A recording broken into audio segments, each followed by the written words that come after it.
તો સવારમાં નાઈને તૈયાર થઈ ગયો અને ગ્લુકોઝ પીવા કીધું હતું ડૉક્ટરે, કારણ કે ગરમીમાં આનાથી રાહત મળે છે. પછી પીને સીધો પડી ગયો સાઈડ પર. પણ આપણે સેન્ટિંગનું કામ કરવાનું હતું એટલે રેકડામાં એકવાર આપણે પ્લેટો ભરી લીધી ને પ્લેટો અને ટેકા ભરી લઈને સીધા પડી ગયા સાઈડ પર. પણ રેકડામાં થોડો ઓવરલોડ થઈ ગયો હતો, એના કારણે આખા ગેવેન્ડર પણ ડગડગિયા મારતા હતા. અને પછી સીધા પહોંચી ગયા સાઈડ પર. પછી સાહેબે કીધું હતું કે ખૂણામાં ખાલી કરી દેજો એમ, તો ત્યાં ખૂણામાં ખાલી કરી દીધું. ઠંડુ પાણી પી લીધું ને સેન્ટિંગવાળાએ એમનું કામ ચાલુ કરી દીધું હતું. એટલામાં તો સિમેન્ટવાળો પણ આવી ગયો હતો અને રેતીવાળો પણ ખાલી કરી દીધી. પછી શું, મેં તો બપોર થઈ ગયો એટલે પછી સોળીનું શાક ને રોટલી ખાઈ લીધી. ખાઈને પછી સીધો ઘીસી પાડવા લાગી ગયો, કારણ કે દાદર માટે ઘીસી પાડવાની હતી.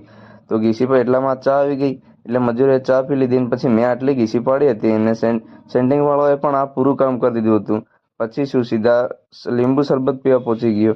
લીંબુ શરબત પીવાની મજા આવી ગઈ એટલે પી અને સીધો રિક્ષામાં બેસીને ઘરે પડી ગયો. પણ ઘરે આવ્યો એટલે